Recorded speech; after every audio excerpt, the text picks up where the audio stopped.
क्या आप लोगों को भी ब्लीच करने के बाद रेडनेस, इचिंग या ड्राइनेस जैसी प्रॉब्लम को फेस करना पड़ता है?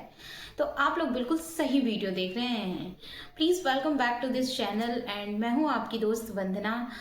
आज हम थोड़ा ब्लीच के बारे में ही समझते हैं कि ब्लीच को करने का सही तरीका क्या है। ब्लीच एक ब्यूटी ट्रीटमेंट है। ब्लीच में एक हाइड्रोजन पेरोक्साइड नाम का केमिकल होता है जो कि हमारे फेशियल हेयर्स को लाइटन करता है, जिससे कि हमें एक ब्राइट और इवन टोन स्किन मिलती है।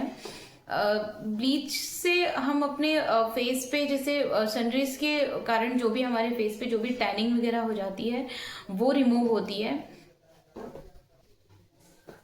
ब्लीच का अक्सर हम यूज़ इंस्टेंट ग्लो के लिए करते हैं कि बहुत ज़्यादा टैनिंग हो जाती है या तुरंत हमें थोड़ा सा हमारी स्किन में जो भी टैनिंग वगैरह है उसको रिमूव करना है, इंस्टेंट ग्लो चाहिए, तो उसके लिए हम लोग क्या करते हैं कि हम लोग ब्लीच का यूज़ करते हैं। लेकिन सबसे ज़्यादा ध्यान देने वाली बात ये होती है कि ब्लीच का हम बहुत जल्दी जल्दी हमें यूज़ नहीं करना चाहिए, क्योंकि ऑब्वियस सी बात है कि केमिकल होता है जो कि अगर हम रेगुलर बेसिस पे अगर हम यूज़ करते हैं तो वो कई बार हमें मतलब प्रॉब्लम भी करता है हमारे स्किन पे। उसके बाद से ब्लीच को यूज़ करने का सही तरीका क्या है? ब्लीच को यूज़ करने का एक सही तरीका सबसे जो सही रहता है वो मुझे ये लगता है कि आप जो भी जैसे ब्लीच में क्या होता है कि ब्लीच की क्रीम होती है और एक्टिवेटर होता है।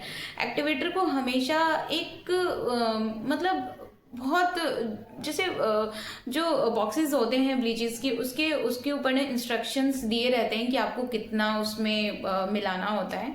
तो आप लोग प्लीज़ थोड़ा सा ध्यान से ही मिलाया कीजिए। एक्टिवेटर हमेशा बहुत ही कम क्वांटिटी में मिलाना होता है, जिससे कि वो आपकी स्किन को हार्म ना करे।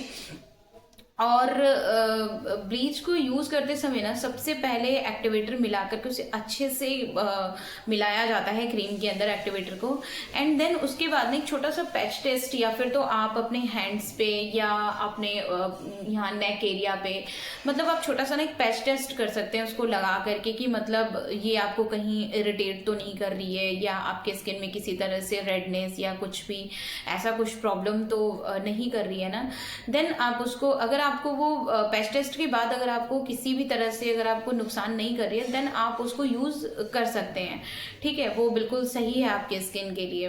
या लेकिन अगर आपको किसी भी तरह से इचिंग या मतलब थोड़ा बहुत तो होती है, ब्लीच लगाते हैं ना तो मतलब हल्की हल्की इचिंग तो रहती है, बट बहुत माइनर से। अगर बहुत ज़्यादा हो रही है जो आप बिल्कुल सह नहीं पा रहे हैं तो आपको बिल्कुल भी उस ब्लीच को यूज़ नहीं करना है। ठीक है।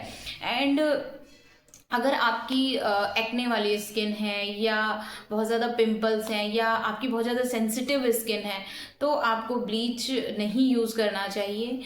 कोशिश करना चाहिए कि आप किसी सैलून में जा कर के फिर आप उनसे ब्लीचेस अगर आपको रेकमेंड करते हैं कि नहीं आपको कराना चाहिए तो आप करा सकते हैं, बट आई थिंक आपको अवॉइड करना चाहिए ब्लीच उस टाइम पे जब आपको ये एक्ने की प्रॉब्लम हो या अगर आपकी सेंसिटिव स्किन है ना तो आप ब्लीच में एक्टिवेटर बहुत कम मात्रा में मिला करके एंड देन उसमें थोड़ा सा गुलाब जल अगर आप मिलाते हैं तो भी आई थिंक आपके लिए ठीक ठीक रहता है। एंड हाँ, सबसे इम्पॉर्टेंट चीज़ है ब्लीच आप मार्केट से कोई सा भी मत लिया कीजिए। अगर आपकी बहुत सेंसिटिव स्किन है तो आपको थोड़ा सा ध्यान देना होता है कि आपको किस टाइप की और कौन सी ब्लीच यूज़ करनी चाहिए। तो आपके लिए आई थिंक ऑक्सी की ब्लीच बेस्ट होती है, थोड़ी सी जिनकी भी सेंसिटिव स्किन होती है या एक्ने वालों को तो खैर यूज़ नहीं करना चाहिए। ठीक है। उसके बाद से सबसे बड़ी बात यह है कि ब्लीच करने के बाद से ना आप लोगों को थोड़ा सा इस चीज़ का भी ध्यान रखना है कि आपको ना एकदम से धूप में नहीं निकलना है। अगर आप जैसे आपने ब्लीच किया आपने तुरंत धूप में चले गए तो भी आपको ये रेडनेस या इचिंग की प्रॉब्लम ना हो सकती है। और अगर आपको ब्लीच करने के बाद जैसे कि कई लोगों को होता है ड्राइनेस की प्रॉब्लम बहुत ज़्यादा होती है, तो उस फेस में आप लोग थोड़ा सा मॉइस्चराइज़र या एलोवेरा जेल का आप यूज़ कर सकते हैं। तो वो आई थिंक आप लोगों को ड्राइनेस की भी प्रॉब्लम ख़त्म हो जाती है फिर।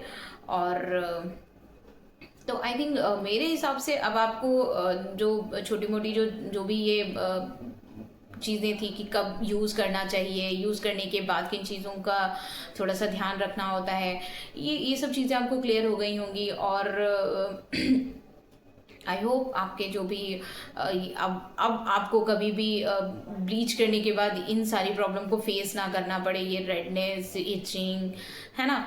तो थोड़ा सा आप लोग ध्यान दीजिए ब्लीच पे। हाँ, सबसे बड़ी इंपॉर्टेंट चीज़ है, जब भी आप एक्टिवेटर मिक्स करते हैं ना, उस चीज़ पे, एक्टिवेटर की क्वांटिटी पे आप ज़रूर ध्यान दीजिए। बहुत ही थोड़ी क्वांटिटी होनी चाहिए एक्टिवेटर की।